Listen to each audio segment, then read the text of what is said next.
नमस्कार, मैं हूं ब्रिज द्विवेदी। एनर्जी मीटर में आप सभी का स्वागत है। क्रूड में लगातार तेजी बनी हुई है। हालांकि आज के कारोबारी दिन में देखें तो मुनाफा वसूली के चलते हल्का प्रेशर बनता हुआ नजर आ रहा है। ब्रेंट क्रूड हालांकि अभी भी $69 के करीब ट्रेड कर रहा है। WTI क्रूड $65 के ऊपर ट्रेड करता हुआ नजर आ रहा है।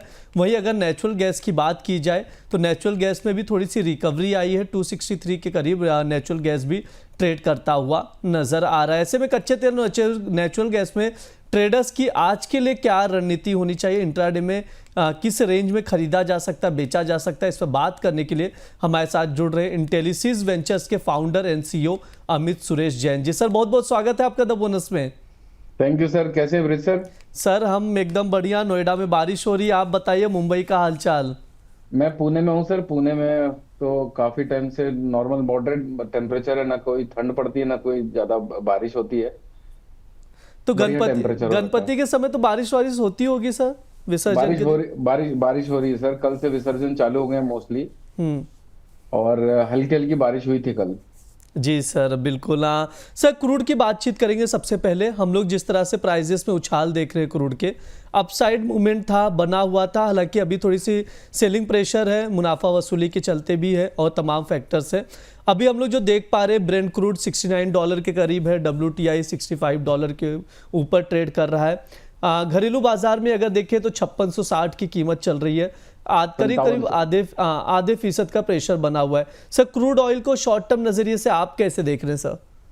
सर क्रूड ऑयल में अभी फंडामेंटल्स तो थोड़े स्ट्रांग आए हुए हैं, जैसे कि आपका चाइना ने थोड़ा सा अपना आउटपुट बढ़ा दिया है, और कुछ यूएसए से भी सीजनल डिमांड निकल के आ रही है। मुझे लगता है कि ये ज्यादा टिकेगी नहीं, कुछ ना कुछ ऐसी न्यूज आएगी जिसकी वजह से वापस से प्राइसेस नीचे की तरफ पुश होने चाहिए। इसकी वजह एक सिंपल है, क्योंकि जब भी क्रूड ऑयल को भागना होता है या फिर कोई बड़ी रैली दिखानी होती है तो वो लोगों को एंट्री के मौके नहीं देता है। जिस तरह से क्रूड स्टेबल है 5600, 5700, 5800 के दरमियान, उस हिसाब से मुझे लगता है कि सर ये बड़ा अट्रैक्टिव करेगा आम निवेशकों को। हम्म। और जहां पर लोग लालच में आ जाते हैं कि यार कोई भाव छूट ना जाए, यहाँ से 6000 आ जाएगा, 6500 आ जाएगा, उस चक्कर में लोग बाय करने लगते हैं।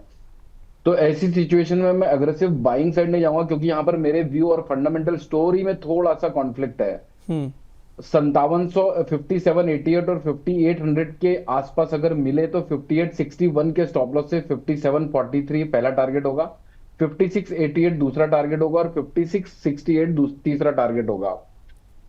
हालांकि मुझे बहुत बड़ी मंदी भी नहीं दिख रही है जब तक ये 5500 की रेंज को नहीं काट देता नीचे 5500।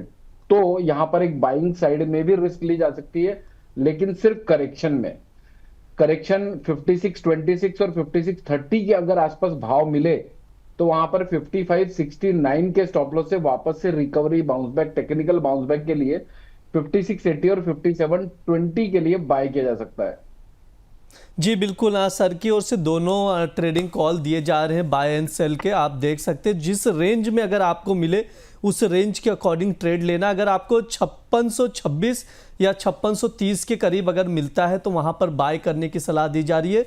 5680 के टारगेट के लिए यहां पर 5569 का स्टॉप लॉस लगाने की सलाह दी जा रही है। अगर दूसरे रेंज की बात करें, बिकवाली की बात करें, 5788 या 5800 यानी थोड़ी सी ऊपरी स्तर पर अगर मिलता है तो वहां से शॉर्ट करके आप लोग चल सकते हैं। 5743 के टारगेट के लिए 5861 का स्टॉप लॉस यहां पर लगाने की सलाह दी जा रही है। सर ये होगी ट्रेडिंग कॉल की बात। मैं आपसे ये समझना चाहूंगा क्रूड ऑयल का ब्रॉडर रेंज क्या लेकर चल रहे हैं सर अब आप, क्योंकि 5700 के तो ऊपर प्राइजेस हैं अभी भी, अब क्या रेंज रहेगा सर? सर 5900 का तेज नहीं लग रहा है, डिस्पाइट इतनी सारी फंडामेंटल स्ट्रांग न्यूज होने के बाद भी बाजार भाग नहीं पा रहे हैं। इनफैक्ट 50-100 रुपए की तेजी दिखाकर वापस से प्रॉफिट बुकिंग अग्रेसिव आने लगती है। ओवरऑल मुझे 5900 का तेज होता हुआ कम दिखता है अभी। और अगर टेक्निकल टर्म्स में बात करें तो वीकली चार्ट के बोलिंजर बैंड का भी अच्छा खासा रेजिस्टेंस बन के निकल के आ रहा है 5980 का। तो 5900 के ऊपर की स्टेबिलिटी के बाद थोड़े व्यू बनाएंगे ब्रॉडर वे की अपसाइड मोमेंटम के। और अगर 5480 का अगर आंकड़ा कट जाता है सर, 5480 इसको मार्क कर लेना चाहिए ट्रेडर्स को। कोई भी जो तेजी कर रहा है न्यूज़ को सुनकर, 5480 अगर कट जाता है तो एक बड़ा शार्प फॉल 5000 रुपए के आसपास तक का देखने को मिल सकता है। तो अभी अगर शॉर्ट टर्म के नजरिए की बात करें कि हफ्ता 10 दिन 15 दिन के लिए, क्योंकि इसकी एक्सपायरी भी आ जाएगी 19 सितंबर की, तो मुझे 5500 नीचे 5480 टू बी वेरी प्रिसाइज, और ऊपर के साइड में 5980, ये दो रेंज के बीच में लग रहा है बाजार। जी बिल्कुल, जो रेंज बता रहे अपसाइड का 5900 का रेंज लेकर चल रहे हैं, इसी रेंज में दायरे में नज़र आएगा क्रूड। जो ये है ये ब्रॉडर रेंज की बातचीत हो रही है। इसके अलावा तमाम फंडामेंटल्स है जिसका इम्पैक्ट हम लोग क्रूड ऑयल के प्राइसेस पर देख रहे हैं। जैसे सबसे इम्पॉर्टेंट ये है कि अमेरिका ने ईरान के तेल राजस्व स्रोत को टारगेट करते हुए कुछ प्रतिबंध भी लगा दिए हैं। इसके अलावा रूस, चीन, मंगोलिया ने गैस पाइपलाइन विस्तार समझौते पर दस्तखत यहाँ पर किए हुए सिग्नेचर किया गया है। इसके अलावा 7 सितंबर को अगर देखें तो ओपेक प्लस की बैठक भी होने वाली है, इस पर निगाहें टिकी हुई हैं। सर, ओपेक की जो बैठक होगी 7 सितंबर को, उसको आप कैसे देख रहे हैं? कितना इम्पैक्ट पड़ता हुआ प्राइजेस पर नज़र आएगा सर? सर, अगर कोई न्यूज बेस्ड कोई मोमेंटम ट्रिगर होना है तो मुझे ऐसा लगता है ओपेक अपने प्रोडक्शन आउटपुट को बढ़ाएगा, और अगर वो बढ़ाता है और 5480 का स्तर कट जाता है तो शार्प डाउनफॉल देखने को मिल सकता है। मेरी एक्सपेक्टेशन है कि आउटपुट बढ़ना चाहिए। जी बिल्कुल, एक्सपेक्टेशन यही है कि आउटपुट बढ़ता हुआ दिखाई देगा। अगर आउटपुट बढ़ता है तो ऑब्वियस सी बात है प्रेशर बनता हुआ क्रूड ऑयल में भी नजर आएगा। अब नेचुरल गैस पर भी बातचीत कर लेते हैं। 263 के करीब ट्रेड कर रहा है, रिकवरी आई है, आधे फीसद से ज़्यादा की रिकवरी हम लोग यहाँ पर देख पा रहे हैं। सर, नेचुरल गैस को लेकर क्या राय रख रहे हैं सर शॉर्ट टर्म नज़रिए से आप? सर, नेचुरल गैस ऐसे स्तर पे खड़ा है कि यहाँ से 5-7 रुपए बढ़ने के लिए भी स्पेस बना हुआ है और 5-7 रुपए टूटने के लिए भी स्पेस बना हुआ है। तो ऐसे टाइम पर मैं हर ट्रेडर को यही रिकमेंड करता हूँ, यही सजेस्ट करता हूँ कि भाई ऐसे स्तर पर जहां पर 5-6 रुपए बढ़ने टूटने दोनों की जगह है, वहां पर दिल और दिमाग एक जगह नहीं हो सकता, और ट्रेडर को ट्रेड तभी करना चाहिए जब दिल और दिमाग एक जगह पे बैठे। तो 264 का भाव चल रहा है सर। अगर 270 272 के दायरे में अगर मिलता है तो 276.60 के स्टॉप लॉस से बेचा जा सकता है, और आने वाले टाइम पर 260 रुपए तक के स्तर मिल सकते हैं वापस।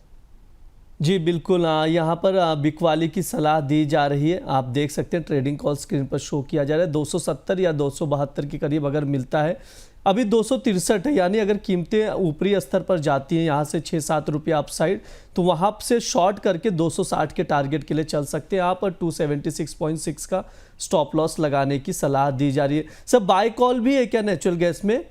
यस सर, अगर 255.80 256.30 के आसपास मिले तो 252.20 के स्ट्रिक्ट स्टॉप लॉस से बाय किया जा सकता है। अगर ये फॉल पहले आ जाता है सेलिंग रेंज एक्टिवेट होने के, तो 263 का बाउंस बैक और 268 तक का बाउंस बैक वापस से देखने को मिल सकता है। और पिछले 2 दिनों से सर बढ़ के वापस टूट रहा है और टूट के वापस से बढ़ रहा है, यानी दोनों साइड में लोगों के स्टॉप लॉसेस ट्रिगर किए जा रहे हैं।